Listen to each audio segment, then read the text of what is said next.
जय जगन्नाथ। हे भक्तों, आज मैं आपको एक ऐसी अद्भुत लीला सुनाने जा रहा हूं जिसे सुनते ही मन भक्ति से भर उठता है और हृदय प्रेम से पिघल जाता है। ये कथा है जगन्नाथ प्रभु की और उनके परम सखा बलराम की। कहानी की शुरुआत होती है पुरी धाम की पावन भूमि से, जहां सुबह सुबह मंदिरों की घंटियों की ध्वनि गूंज रही थी, शंख बज रहे थे और पूरा वातावरण जय जगन्नाथ के मधुर उच्चारणों से भर उठा था। परंतु इसी पवित्र माहौल में एक चिंता की छाया छा गई जब बलराम ने मंदिर के द्वार पर पहुंचकर बड़े उत्साह में कहा, मैं जगन से मिलने आया हूं। पर द्वारपाल ने उसे रोकते हुए कहा, नहीं पुत्र, अभी मणिमा से मिलना संभव नहीं। उन्हें बुखार हो गया है, वे अंसर घर में विश्राम कर रहे हैं। ये सुनते ही मासूम बलराम का चेहरा उतर गया। उसके मन में तो बस एक ही बात, मेरा प्रिय मित्र जगन बीमार है, मैं उसे कैसे देखूं। वो धीरे धीरे वापस लौटा, उदास मन से कक्षा में बैठा रहा, पर किसी बात में मन नहीं लगा। उसकी गुरुमाँ ने समझ लिया कि ये सामान्य उदासी नहीं है। उन्होंने पूछा, बलराम बेटे, क्या हुआ, आज इतने शांत क्यों हो? बलराम ने धीमी आवाज में कहा, गुरुमाँ, मेरा प्रिय मित्र जगन बीमार है। उसकी तबीयत बहुत खराब है और उसके पास उसकी माँ भी नहीं है। मैं सोचता जा रहा हूं कि उसकी देखभाल कौन कर रहा होगा। गुरुमाँ ने मुस्कुराकर समझाया, यदि तुम्हारा मित्र बीमार है तो उसे दवा दो, उसकी सेवा करो। यही सच्ची मित्रता होती है बेटा। ये सुनते ही बलराम की आंखों में संकल्प की ज्योति जल उठी। वो तुरंत भागकर अंसर घर पहुंचा और धीरे धीरे पुकारा, जगन, ओ जगन, मेरे दोस्त, सुन पा रहे हो? अंदर से कमजोर आवाज आई। हाँ बलराम, बोलो। बलराम जगन को देखकर दंग रह गया। उसका ताप से तपता शरीर, थरथराते होंठ, कमजोर आवाज। बलराम का दिल पिघल गया। उसने तुरंत जगन का हाथ पकड़ा और कहा, चलो जगन, मेरे घर चलो, मैं तुम्हारी सेवा करूंगा, तुम जल्दी ठीक हो जाओगे। जगन ने सहारा मांगा और बलराम उसे कंधा देकर अपने घर ले आया। उसने चादर ओढ़ाई, पलंग पर लेटाया और बोला, तुम लेटे रहो, मैं अभी वैद्य के पास जाकर दवा लेकर आता हूं। बलराम दौड़ता हुआ वैद्य के पास पहुंचा। वैद्य ने पूछा, किसके लिए दवा चाहिए? बलराम बोला, मेरे दोस्त को तेज बुखार है, उसका शरीर जल रहा है। वैद्य ने दवा दी और कहा, दिन में 2 बार पिला देना, वो ठीक हो जाएगा। बलराम वापस भागा, दवा जगन को अपने हाथों से पिलाई और बोला, तुम चिंता मत करो, सब ठीक हो जाएगा। उधर मंदिर में हड़कंप मच चुका था। गजपति महाराज को सूचना मिली, मणिमा अंसर घर में नहीं है। महाराज चौंक उठे, क्या प्रभु बिना बताए कहाँ गए? पूरा राज्य बेचैनी से भर उठा। सैनिक खोज में लग गए, पर प्रभु कहीं नहीं मिले। किसी को भी ये पता नहीं था कि जगन्नाथ स्वयं एक गरीब बालक के घर प्रेम से विराजमान है। इधर बलराम की माँ ने भोजन बनाया।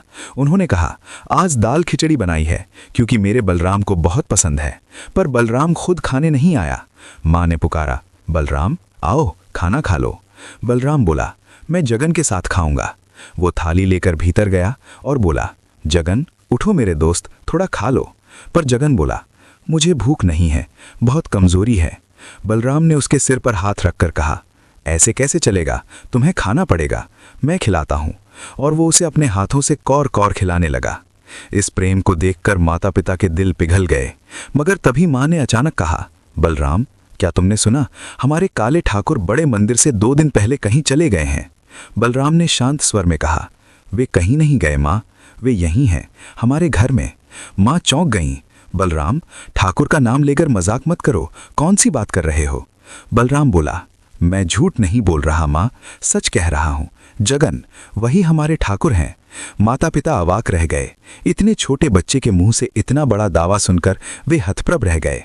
बलराम बोला, अगर विश्वास नहीं हो रहा तो अंदर आकर देख लीजिए, लेकिन पहले मैं जगन से पूछ लूं। बलराम ने अंदर जाकर कहा, जगन, मेरे माता पिता तुम्हें देखना चाहते हैं, क्या वे अंदर आ सकते हैं? और जगन ने धीरे से कहा, आ जाओ बलराम, जो देखना चाहते हैं उन्हें आने दो। बलराम के माता पिता जैसे ही अंदर पहुंचे, दृश्य देखकर स्तंभित रह गए। सामने वही दिव्य तेज, वही प्रभु का प्रकाश, वही काला ठाकुर। वे भाव विभोर होकर रो पड़े, हे प्रभु, हमने क्या किया जो आप हमारे इस छोटे से घर में आए? उधर गजपति महाराज को जब ये समाचार मिला कि प्रभु बलराम की कुटिया में है, वे तुरंत दौड़े हुए आए। अंदर प्रवेश करते ही उन्होंने देखा, एक बालक अपने मित्र की सेवा करते करते प्रभु को अपने घर बुला लाया। महाराज ने भावुक होकर कहा, धन्य हो बेटा बलराम, तुम्हारी भक्ति ने आज वो कर दिखाया जो किसी ने ना सोचा था। बलराम झुककर बोला, महाराज, मैं नहीं, मेरे जगन्नाथ महान है। और इस तरह प्रथम भाग समाप्त होता है, जहां बालक की निर्मल भक्ति ने स्वयं भगवान जगन्नाथ को अपने घर आने पर विवश कर दिया। सुनो, अब कहानी का दूसरा भाग शुरू होता है, और ये वो हिस्सा है जहां भगवान की लीला अपने चरम पर पहुंचती है।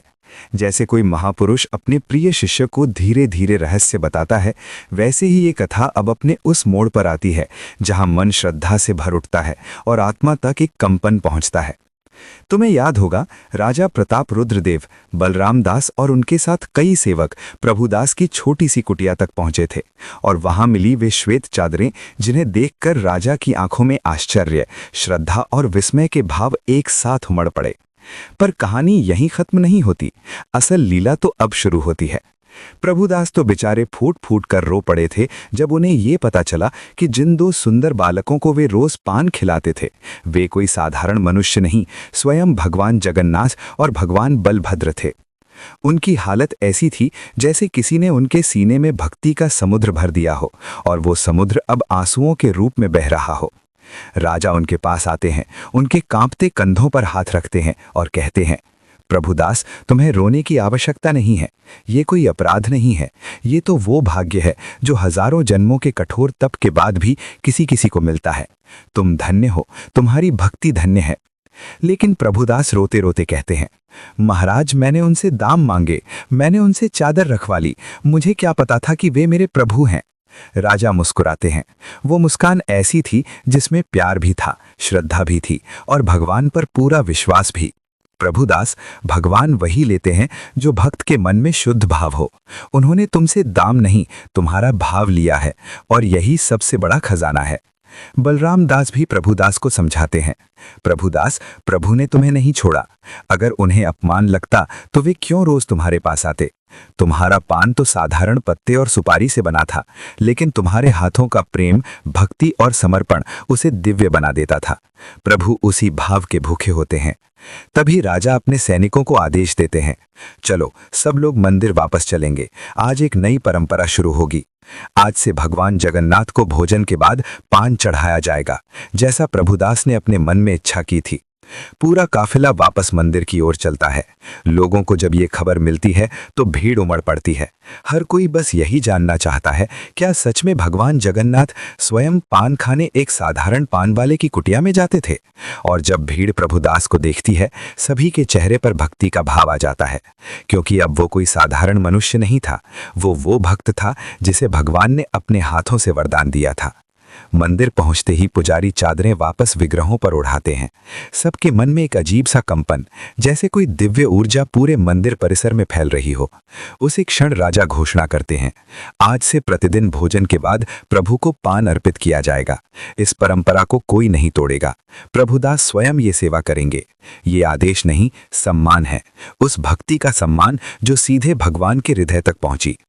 ये सुनते ही प्रभुदास की आंखों से फिर आंसू बहने लगते हैं, पर इस बार वे आंसू दुख या पछतावे के नहीं थे। वे कृतज्ञता, प्रेम और दिव्य आनंद के आंसू थे। तुम यकीन मानो, उस दिन पुरी के मंदिर में ऐसा माहौल था जैसे स्वयं देवता हवा में खुशबू की तरह नृत्य कर रहे हों। भजन गूंज रहे थे, शंख बज रहे थे, और सबसे गहरी बात ये कि भक्तों के मन में एक ही संदेश गूंज रहा था, भक्ति में शक्ति है और भक्ति में ही भगवान का निवास है। लेकिन अब कहानी में एक और मोड़ आता है, एक ऐसा मोड़ जो प्रभुदास के जीवन को बदल देता है। अगले दिन प्रभुदास मंदिर में सेवा के लिए पहुंचते हैं। उनके कदम कांप रहे हैं। हाथ जोड़कर वे भगवान के सामने खड़े होते हैं। प्रभु, मैं कोई पुजारी नहीं, कोई पंडित नहीं, मैं तो बस एक पान वाला हूं। आपका पान बनाने की योग्यता मुझ में नहीं। तभी पुजारी मुस्कुराकर कहते हैं, प्रभुदास, तुम वो भक्त हो जिसने भगवान को अपने पास आने पर विवश कर दिया। तुम सिर्फ पान नहीं बनाते, तुम भक्ति बनाते हो। राजा भी कहते हैं, अब से ये सेवा तुम्हारी होगी और इसका सम्मान पूरे राज्य में सबसे ऊंचा होगा। प्रभुदास चुपचाप सिर झुका देते हैं और फिर शुरू होती है वो दिव्य परंपरा, भगवान को पान अर्पित करने की। प्रभुदास रोज मंदिर जाते हैं, अपने हाथों से पान बनाते हैं। बहुत ही सरल, बहुत ही सादा, पर हर पान की गंध में भक्ति बसती है। कहा जाता है कि जब वो पान भगवान के सामने रखा जाता था तो मंदिर में एक अलग ही सुगंध फैल जाती थी। ये सुगंध पान की नहीं होती थी, ये सुगंध उस भाव की होती थी जिससे वो पान बना था। समय बीतता गया। प्रभुदास का नाम पूरे राज्य में प्रसिद्ध हो गया, पर वो कभी घमंड नहीं करते। वे हमेशा कहते, मैंने कुछ नहीं किया, मेरे प्रभु आए, ये उनका आशीर्वाद है। लोग उनसे मिलने आते, उनसे पूछते, कैसे किया आपने ये? और प्रभुदास सिर्फ इतना कहते, मैंने उन्हें प्रेम से पुकारा था और उन्होंने सुन ली। एक दिन राजा प्रभुदास को बुलाते हैं और कहते हैं, प्रभुदास, तुम्हारी कथा अब पीढ़ियों तक सुनाई जाएगी। तुमने एक ऐसा उदाहरण दिया है जो भक्तों के दिलों में सदा जिंदा रहेगा। प्रभुदास राजा के सामने झुकते हुए कहते हैं, महाराज, यदि मेरी कथा से किसी का मन भगवान की ओर मुड़ जाए तो यही मेरे जीवन का सबसे बड़ा फल होगा। और सच ये है कि यही हुआ। प्रभुदास की कथा पूरे राज्य में फैल गई। बच्चे, बूढ़े, महिलाएं, संत, हर कोई ये कहानी सुनता और सीखता कि भगवान किसी बड़े सोने चांदी के मंदिर में नहीं बसते, वे बसते हैं भाव में। और आज भी, सदियों बाद भी, पुरी में भोजन के बाद भगवान जगन्नाथ को पान चढ़ाया जाता है। ये परंपरा सिर्फ एक धार्मिक प्रक्रिया नहीं, ये प्रेम का प्रतीक है, भक्ति का प्रमाण है और उस महालीला की अमर स्मृति है जो एक साधारण पान वाले के जीवन में लिखी गई। अब सोचो, क्या इतना साधारण मनुष्य भी भगवान को प्राप्त कर सकता है? हाँ, अगर उसके मन में सच्ची भक्ति हो, साफ नीयत हो और प्रेम हो। भक्त और भगवान के बीच कोई दीवार नहीं होती, दीवारें मनुष्य खुद बनाता है।